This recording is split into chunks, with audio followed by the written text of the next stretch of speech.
Introducing freedom of expression protest process map. The right to freedom of expression is enshrined in Section 16 of the Constitution. This means that everyone has a right to express his or her views, which could also take form of a protest.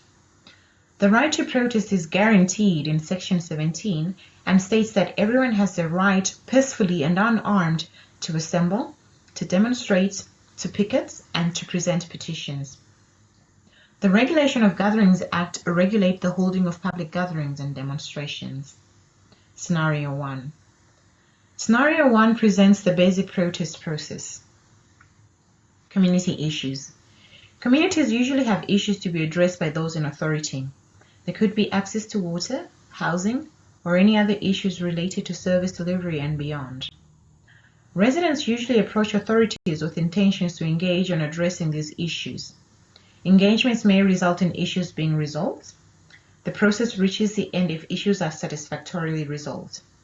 They may also result in issues not getting resolved. If issues are unresolved, this may result in communities resorting to unauthorized protest action to highlight their plight.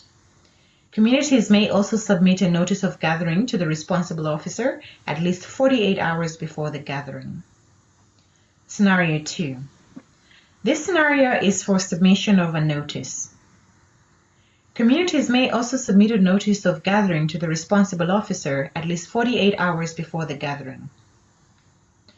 Should an organization or group of people wish to exercise their constitutional right to protest, the organization should appoint a convener and deputy convener for the organization thereof. For gatherings of more than 50 people, notice must be provided to the responsible officer by the convener 7 days in advance of the gathering, and gatherings of 15 or less do not require notice. Proper notice must be given at least 48 hours before the gathering. If it is not possible to give notice within 7 days, reasons should be given as to the short notice.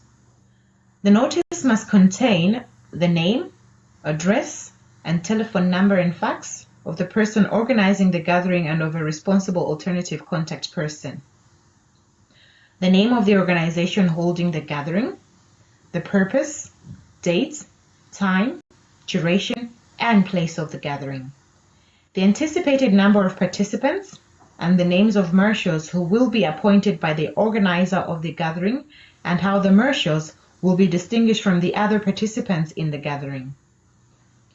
If the gathering is a procession, the route it will take. If a petition is to be presented, the person to whom it is to be handed over to, and the location it will take place. A responsible officer must respond within 24 hours of receipt of the notice. If he does not, then the gathering may proceed legally in line with Section 8 of the RGA Conduct of Participants. Communities may go ahead with the protest if no meeting is convened by the responsible officer. During a demonstration of less than 15 people or gathering, participants are required to comply with the following. You cannot say or sing anything or carry something with writing on it, like a placard, a banner, or anything that might cause hatred or violence to anyone or any group of people because of their race, their language, their religion, or sex, or culture.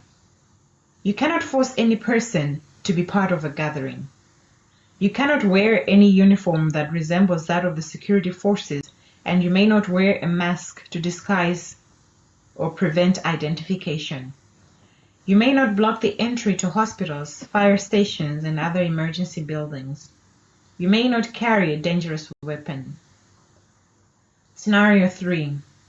This scenario deals with the Section 4 meeting and in cases where the gathering has been prohibited.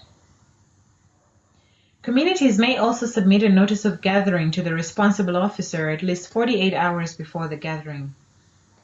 The responsible officer may call the convener and police to a meeting to discuss the notice. The responsible officer shall make sure that negotiations take place in good faith. The responsible officer may permit the gathering in the meeting. The responsible officer may impose conditions. The responsible officer may permit the gathering as submitted in the notice. The responsible officer may prohibit a gathering in the meeting.